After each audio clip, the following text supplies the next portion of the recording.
I thought so.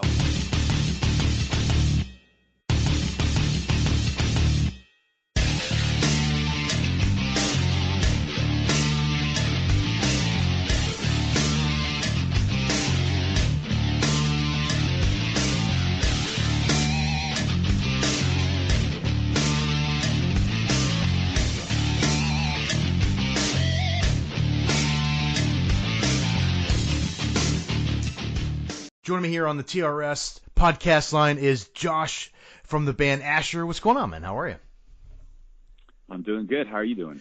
I'm doing really well, and I appreciate you cutting some time out here. I imagine, you're in LA, so it's you're still in the morning hours here. So how was your weekend? You were here at the start of the week on a Monday. I appreciate you cutting some time out. How was your this past weekend for you?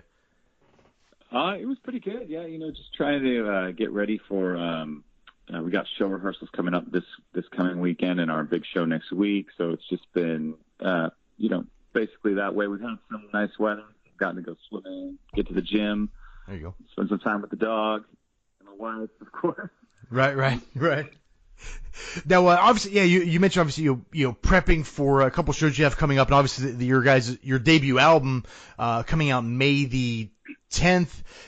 Is there anything that obviously a lot of work goes into creating an album and writing an album and everything, especially when it's your debut album. With the show coming up, is that kind of going to be the official album release, or are you guys doing anything as a band? Yeah. To celebrate? Yeah, it's our first album release. We printed up vinyl and T-shirts and CDs. We're really excited we've been playing the songs in concert, but we're really excited to get to play the whole record and some surprises as well. And certainly for people to hear some of the songs they have not heard, which I'd say would be the majority of people. But yeah, it was a true labor of love, working on this album for sure. Well, from what I've heard of it thus far, it's really, really fantastic. And I think a lot of people who are really going to enjoy the single and the video that you guys recently released, Made Up Your Mind, which is, it's a great song, but the imagery in the video that goes along with it really takes, I think one of the newspapers said it was a hard watch. I didn't find it necessarily a hard watch. I found it as a very truthful telling watch of today's impact of social media, the ups and downs of social media, and where everyone kind of has a front of like everything is great and wonderful and cheery, but maybe on the outside it's not so great. Maybe there's abuse of drugs, alcohol, and what have you going on. Yeah, I think when we wrote the song, we certainly had sort of a vision of mine of basically just this kind of divisive nature of what's happening in our country. And people who are steadfast in their opinions and whatnot. But William, who is our brilliant director for that video, who's a member of Ogre and Skinny Puppy, he makes really controversial videos. And we talked to him about it, and I said, whatever you want to do, however this track hits you, we're open to it. But we definitely want to make something that causes people to take a second to go, whoa, hold on a second. Watch that again, or what is this about? And I thought that, obviously social media is so key into what we all do nowadays. When I started out as an artist, nobody was using that. So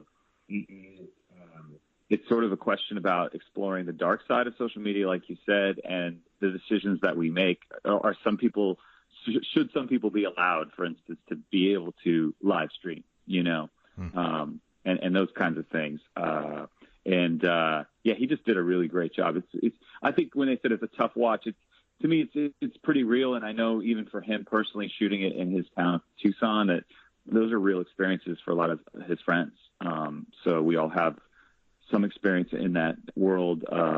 ASHRR, our band, isn't necessarily in that world, but definitely we all have people that we know, and have gone through those kinds of things. And obviously with social media having a lot of great benefits to it, it also has to raise some questions of, is this being really used for the right reasons?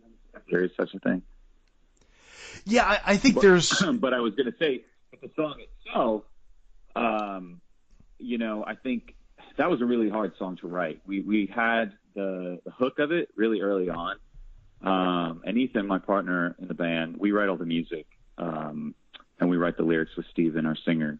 But we'd come up with that vibe and this groove in the hook, which is this really crazy polyrhythmic, really complicated rhythmic sort of thing. And but with a really catchy hook, and we just didn't know how to write the verse. We wrote like 18 different verses and 18 different variations on the verses and musical variations. And about 5 months into working on the album, it finally worked, and we finally got it down. But that song was a true labor of love, and we're really happy with how it turned out, and really happy with the video. We just want people to see that video. I think that's the key, is getting it out there. We actually just got a takedown notice for one of the ads we tried to run on the video. So I guess we're doing the right thing. Yeah, I would say you're on the right track there. I think it's a video I think that everyone should watch, regardless of where you are in the spectrum as far as social media. And there's a lot to unpack in the video, and it's interesting you mentioned it took so many takes to kind of develop that. Have you guys thought about maybe doing like a special release of different versions of the song, since you had so many different takes from it, or is that something you guys just kind of scrap? This is what we have.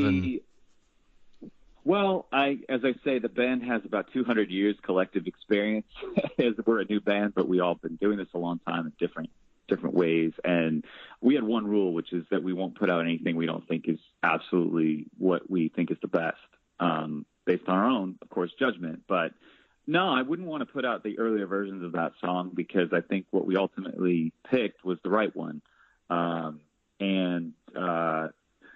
As opposed to doing a remix or something like that, I'd be more open to. But even the demo of that song has been in its current form probably since last August.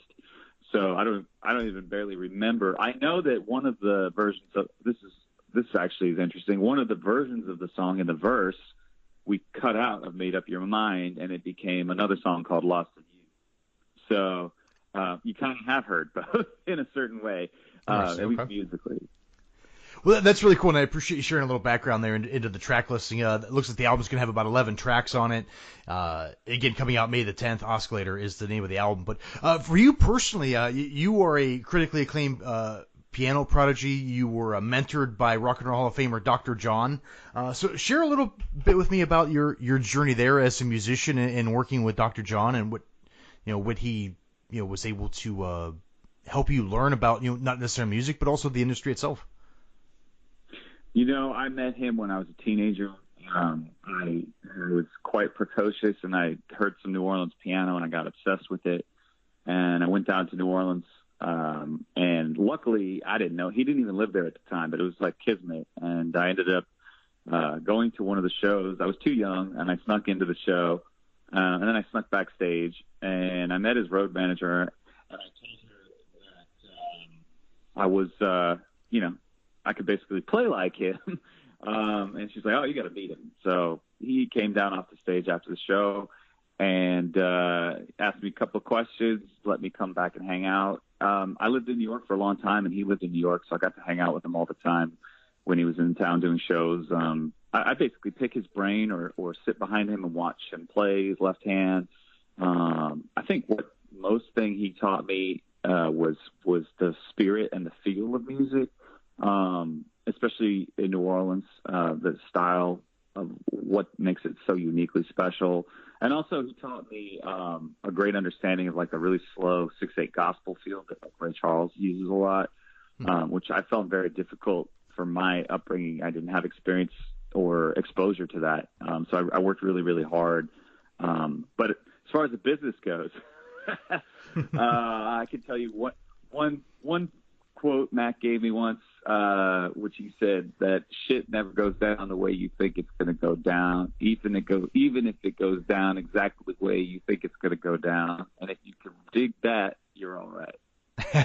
Right. Nice. That's really sound advice, because every time you think something's going one way, regardless of where you are in the music industry, it definitely is going the opposite direction. You're like, wait, I thought we were doing this. This was happening, and then something else happens. Yeah, and it's true, and even my solo work is very different than what ASHRR is about. And Ethan, who's a world-renowned producer and mixer engineer, finished Ben Harper and Mavis Staples, and Steven and I, our lead singer, we worked on a bunch of big band projects together. And so we all come from a very different realm. Ethan and I definitely have a sensibility for the kind of new wave indie rock stuff that we love, art pop, Bowie and Nino and all that stuff. So and Steven has such a fascination for that as well. And his voice just blends into that sound so uniquely well that, we get a lot of comparisons to like Bowie and things, but I don't think that's a bad thing. No, definitely not. No. But he has a unique voice, and he's more of a classic crooner in the kind of Roxy music kind of thing. And we just really use that to our advantage when we write the songs, and we kind of tailor everything to what we think is the sound. And that's how the band developed. And it's great as we've been playing live and we've started to see the sound come to fruition on stage, what it's going to be like as we continue to release new music. So as we're super excited to put the album out, but we're already working on the next stuff and trying to release a song every couple months. And we wanted one album for sure. But it's definitely such a singles driven world, and we don't really know what that means. We just try and write songs that mean something to us, that we feel proud of, that we can identify with either lyrically or whatever. And it's sort of, there's a style that's present in the album that I don't think we knew was there when we started. We were just kind of like, wow, this is a cool mix. This is a cool blend of people. We all have a really great chemistry. And like Ethan and I love analog synths and all that stuff. So we go really deep into the production side of it. But as he says, we just really want to express emotion and through an intent, honestly, and no bullshit. Well, I enjoyed it, and I'm glad you mentioned Bowie, because I kind of felt listening to some of the singles that it did have a Bowie-esque kind of feeling to it, which I thought was great, because I feel that there's a lot of bands that try to... It wasn't like you were trying to emulate it. It just kind of naturally felt that way. And sometimes you hear bands and go, I think they might be trying too hard to sound like Zeppelin or Bowie or Prince or whomever. Yeah. And I didn't feel that listening to the singles that I've heard. And I want to backtrack a little bit. You mentioned Dr. John asked you a couple questions. Do you remember any of the questions that he first asked you when you met him? He asked me if I was clean. Are you clean? Are you straight? Do you do drugs? Because if you do, I'll kill you. Okay. All right. That was, yeah, because he had just gotten off of, he had been a heroin addict for 35 years, and he was getting clean, and he was pretty insistent upon it, because at my age, he had already been starting to use. And so that was the first thing he ever asked me, actually. I'll never forget it. I was scared because I didn't even know what he was talking about. So we came in two different worlds, but yeah. But yeah, I mean, the education, I would say, that I had from him, no, not a formal teacher in any way, but probably certainly one of my biggest influences. You don't hear any of that in ASHRR, but I think we all become who we are and find the different parts of it. I've always played in rock bands at the same time. It's just, I love that as much as I love sitting down and playing, some funk or soul. Well, again, Josh, I appreciate you sharing some time here with me today and talking about the album. Now, obviously, you have some release shows or some dates you're going to be playing. Is there a tour in mind here for you guys through the back end of the summer? We're working on a West Coast tour. We have our album release show here in LA at the Bootleg, which is a phenomenal spot, and we're super excited about that. We've got a hidden show with another friend of ours who's really great at the end of May, and then we're working on trying to set up some shows like in San Diego and Phoenix and the West Coast, basically, to start. Sure. I'm from New York. I'd love to get back out to New York and do that. I guess you're in Nashville. I lived there for a few years. So I think we're focusing on West Coast just because we're all here. But we'd love to crack the LA market, and we've been really fortunate press-wise with LA Weekly and Buzz Bands here in town, and certainly not easy to do, and we're trying to build find a loyal fan base to us here, keep making the music that we're making. And again, I think it's just literally the first album release show we've done, so our goal is to constantly put out new music. And video's tough because you put out videos, and in the old days you could get tons and tons of views. It's very hard nowadays to do that. So we want to be pretty specific about the kind of videos we do release, if we do. And I would say we probably will put out more music than video, but we really feel like our visuals match our sound too. So we're really careful about what we put out. On our other videos, you can sort of see that as well. Well, I think as far as like the video aspect, everyone's like, oh, it's easier to it's obviously with technology and social media, which we talked about earlier in the interview. It's obviously a lot more accessible to almost everyone for the most part. And I think that as long as you guys continue to make content you're making there, like with the video made up your mind, I think you're going to get plenty of positive feedback because there's something very genuine and real about the video. I think it's going to translate really well, and I think people are going to gravitate towards it as that release date approaches for you guys. And I think you're going about it the right way as far as touring is concerned. I know we talked to a lot of bands on, we're like, oh yeah, we're going to go tour the country. I'm like, well, you should probably you got to win your area first. Obviously being out in LA is a tough nut to crack, I would think, but winning your region, going out and playing places, seeing what plays out live well as far as music's concerned, and then, finding the right tour to be on to go coast to coast. Well, right. And also we've all toured immensely for years, so I think it's not even really, for us, it's about, we would totally get on the road and do that if it was the right thing. I mean, right. I think our ultimate goal was to be a festival band, because we felt that that's where we kind of really wanted to put ourselves in, is be able to play festivals around the world. And of course clubs and whatnot, but mostly that was our we were set up to make this band. We're like, let's try and get into all the festivals. Because our sound is different. We're not top four. We don't have a pop sound. We're definitely in this. We don't know what we sound like to other people. I think it's always you try and listen to what they say. They all have opinions. There's been a consistency with the Bowie, Roxy Music, Talking Heads thing. But we don't really try to sound like anyone. I think that our influences just come out that way. And when you were mentioning other bands, I think because we're not the youngest band out there, our identities still come through after. Yeah, you listen to the bands that try and sound like Bowie now, and their singer has a tenor. Our singer's an alto and a baritone, and it's just a different sound. So when Steven sings, it kind of creates a mood, and I think that allows us as a band to kind of paint these pictures. And sonic soundscapes, but he's a tremendously versatile vocalist, and all of us actually sing a lot of the parts. So it's almost like somebody referred us to the Eagles of Depeche Mode. We don't like traditional harmonies or anything. We're very much into these very obscure, weird intervals and things like that, without getting into theory, that don't sound exactly like a traditional Eagles harmony, even though there's three of us singing most of the time. We're trying to go for something different. I think that's just try and make something that we haven't heard before. I think that's our ultimate goal. And with all of the old sounds and I say we use old synths to make new music, right? so that's the irony there. Well, from what I've heard so far, mission accomplished. I've really enjoyed what I've heard. Now, obviously, with the album coming out the 10th of May, Oscillator, do you have a favorite track off the album currently? It changes. I think for me, I guess if you want to say if we had a signature song off the album, I love Don't Wait Too Long. That is a really special song because I feel like it encompasses so many elements of what the band is as artists, as telling the story, lyrics, music wise. It just has a lot of the qualities, the kind of very detuned synths and interesting high guitar, high bass parts that are very melodic, and just a hook that you can remember.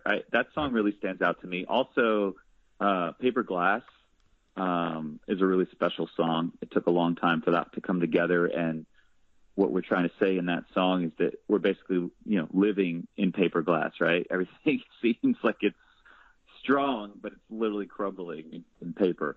And that's just a really special song. It's really fun to play live. And Made Up Your Mind. I think that to me has always been, it was one of the early songs that we started, and there was such a sound to it that we couldn't stop listening to. Just the chorus, right? And there was just this weird, if you listen to the Wailers, every part fits in perfectly, or the Meters or anything, just everything fits. And that's what we were doing. We didn't want to crowd it to the point where everything was like clamoring over each other, but there are so many parts in that song, and we just felt like we were creating a sound that was different. But yet, you know, accessible, if you want to call it that. I say those three are really special to me. The other guys might have different opinions. So right. I know Steven loves The Foundry, again, because it's just such an interesting song, and its form is different. Its lyric is really strong, and it kind of goes on a journey, right? It doesn't follow any real traditional form. But yeah, I think those are songs that are really, really key to us. It's funny now, we've obviously written the album, produced it, recorded it. It's been sitting on, you know, the books for a few months now as I've had the vinyl, and I'm just excited to see what it feels like to people who've never heard it, right. and it being a new sound to them. And that to me is the most exciting. And when we play live, it's a different sound altogether because we've got a 5-piece live band. Nice. Okay. Yeah, that's really going to allow you to kind of transcend that music in person. I'm looking forward. And hopefully, hopefully you guys can come to Nashville. It's one of my. You mentioned you lived here a couple of years. I've been here for a while now, and Nashville has evolved so much. It's one of the great cities, I think, as far as music is concerned. I mean, it's a lot more going on in Nashville than just country music these days. Oh, yeah, and I was there in both fields. I worked in country. I lived there a couple of years, actually. I moved here 3 years ago, so I was there from, I think, like 14 and 15. Okay. And, yeah, it's definitely, if we came through, I think we could play maybe a place like High Watt or Mercy Lounge or something like that. Yeah, definitely. Mercy Lounge. We'll have to see. I think, I spent a lot of time in Nashville. Ethan spent time there. Steven lived there. He actually moved out here. So we're familiar with it, but we've never played as ASHRR there.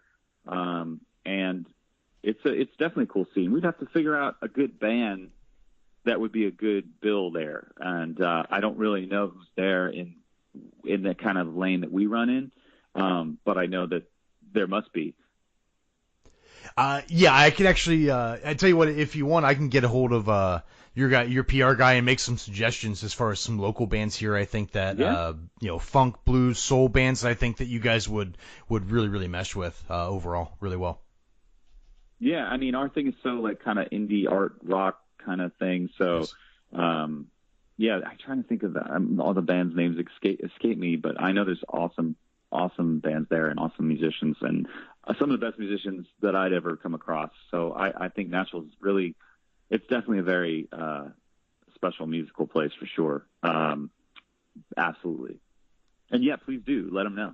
Yeah, I will definitely pass on some information, some contacts, so you guys can, at least put a feeler out there for when the time is right, and maybe do a share show or something like that. But Josh, I'm gonna let you run here, man. Again, thank you for the time, and we'll close out with the single. Is there anything you'd like to say in closing before I let you run?